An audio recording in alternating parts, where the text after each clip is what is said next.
नाही मला उद्या सकाळी उठायचे, वॉकला जायचं, मला योगा करायचंय, मला हे करायचं. पण मग होतंय का? नाही. किंवा 3 दिवस होतं, मग मध्येच काहीतरी, म्हणजे डिस्ट्रॅक्ट करणाऱ्या गोष्टी खूप आहेत. पण ज्यावेळेस तुम्ही एखादा वेलनेस प्रोग्राम घेता किंवा कुणाला तरी फॉलो करता, म्हणजे बरेच जण असतात ना की आम्ही आर्ट ऑफ लिव्हिंग करतो, आम्ही हे करतो. तुम्ही लाईफ टाईम करताय का? बरोबर. नाही. तुम्ही 7 दिवस जाता, तिथे कोर्स करता किंवा इथे 3 दिवसाचा प्रोग्राम जॉईन करता आणि मग जैसे थे म्हणजे ते 8-15 दिवस तुम्ही खूप असता, म्हणजे सगळीकडे स्टेटस टाकून अगदी सगळ्यांना सांगून मी आता हे करते, हे करते, हे करते. पण मग ते दिसत का नाही?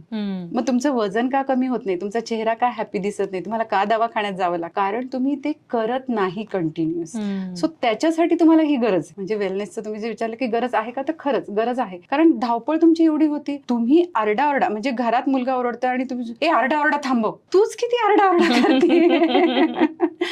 तू शांत बस, हे व्हायब्रेशन. तू शांत बसू शकतोस का, हे व्हायब्रेशन. ह्याच्यासाठी ह्या वेलनेस प्रोग्रामची गरज आहे. आणि दुसरं महत्वाचं, हे जे मी माझे प्रोग्राम्स, वेलनेस प्रोग्राम, तर it's not only for classes. म्हणजे क्लासेससाठी पण आहेत, म्हणजे मी तसे पण करते, अगदी 5 स्टार रिसॉर्ट मध्ये जाऊन पण ग्रुप. पण मला हे मासेससाठी काम करायचंय, की जी स्त्री काहीतरी मला करायचंय पण करू शकत नाही, किंवा घरातून काहीतरी करते, किंवा ती सकाळी 10 ते 6 जॉब करून येते आणि मग कन्फ्युज होते की स्वयंपाक करू की ऑर्डर करू की काय करू असं. तर त्यांच्यासाठी, म्हणजे मासेसाठी मला हे काम करायचंय. म्हणजे की ही जी ऊर्जा आहे, म्हणजे स्त्री तत्वाची जी ऊर्जा आहे, तुमच्यात पण तीच आहे, माझ्यात पण तीच आहे, माझ्या घरात जी कामाला मावशी येते तिच्यात पण तीच आहे, आणि नीता अंबानी मध्ये पण तीच आहे. तर काय की तिला तिच्या ऊर्जेची जाणीव झाली, नीता अंबानीला. सो तिने तिची चेतनेचा स्तर वाढवून ती तिथे पोहोचली. तुम्ही तुमचा जेवढा स्तर वाढवला, पोहोचला.